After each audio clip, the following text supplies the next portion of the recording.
میں دی گئی، اور اس میں جو سفارشات اور جو تجاویز سامنے آئی اس کی روشنی میں حکومت کے ساتھ بیٹھ کر ایکٹ میں ترمیم کے لیے ایک مسودہ تیار کیا گیا، جو کہ 30 جنوری کو کیبنٹ کی طرف سے اسمبلی میں پیش کرنے کے لیے چلا گیا ہے۔ اور اس سے ہٹ کر پچھلے سال بلدیاتی ادارہ جات کو aid to council grant in aid کی صورت میں تقریباً 81 کروڑ سے زائد رقم دی گئی، اور اس سال بھی 1 بلین ان کو آج یا کل ریلیز کر دیا جائے گا۔ اور اس سے ہٹ کر جتنے بھی نکات تھے جس میں ان کو امپاور کرنے کے لیے، با اختیار بنانے کے لیے، اپنے وسائل بروکار لانے کے لیے ایک پنچایتی سسٹم، فائنانس کمیشن اور تمام چیزوں کے حوالے سے ان کے ساتھ مختلف بیٹھ کر لمبی ڈیلیبریشنز کی گئی،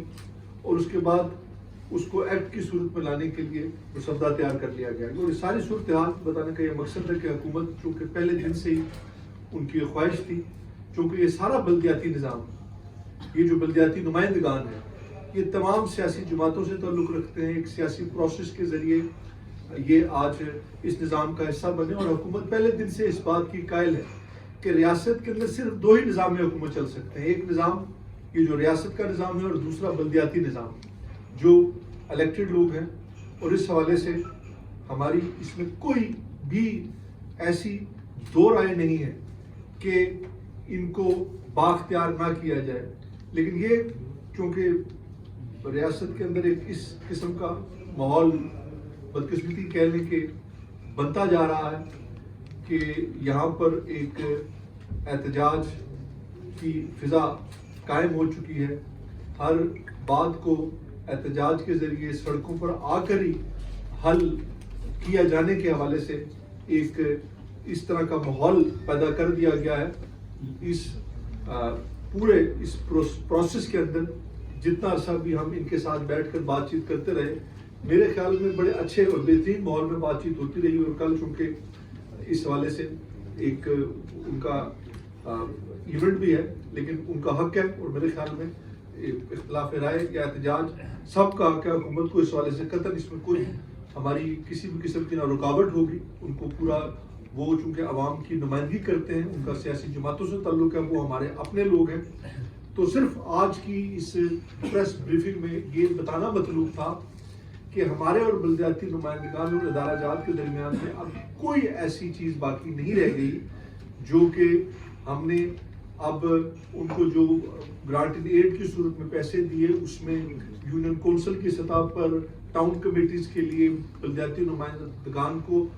ہر شخص کو ایک اچھی اور خطیر رقم فراہم کر دی گئی ہے۔ تو اس حوالے سے میں آپ کو اس بات کا یقین اور اعتماد دلاتا ہوں کہ انشاءاللہ آئندہ بھی جو بھی کوئی ایسا معاملہ جس میں بلدیاتی ادارہ جات کو مضبوط کرنے کے لیے کوئی چیز سامنے آئے گی، ہم حکومتی اس میں مکمل پیش رہیں گے، اور یہ کوشش کریں گے کہ ان کو زیادہ سے زیادہ امپاور کیا جائے تاکہ وہ بااختیار ہو سکیں، کیونکہ ریاست کے اندر اس وقت اللہ کا بڑا فضل ہے کہ ایک مشکل ترین حالات ہوئے۔ اس حکومت نے پچھلے 2 سال کے اندر جتنی مشکلات کا، نامصائب حالات کا سامنا کیا، لیکن اس کے باوجود آپ نے دیکھا کہ سستی ترین بجلی ہونے کے باوجود، ایک سستا ترین آٹا ہونے کے باوجود، بڑے بڑے چیلنجز ہونے کے باوجود ریاست کے اندر تعمیر و ترقی کا پہیہ بڑے خوبصورت انداز سے، بہترین انداز سے چل رہا ہے، اور کسی معاملے میں کوئی رکاوٹ نہیں آئی۔ ہم نے ہر مشکل ترین صورتحال کو فیس کیا، ہر مشکل حالات کا مقابلہ کیا، لیکن اس کے باوجود اللہ کے فضل و کرم سے ابھی آپ کے سامنے آپ نے دیکھا کہ جتنے بھی جو سڑکات کے حوالے سے حکومت نے ابھی ایک بڑا پیکج عوام کو دینے جا رہی ہے، اس سے ہٹ کر بھی دیگر تمام معاملات کے اندر بھی حکومت کی طرف سے انشاءاللہ ہم آپ کو اس بات کا یقین دلاتے ہیں کہ عوامی جذبات کا، احساسات کا بھرپور لحاظ سے خیال رکھا جائے گا۔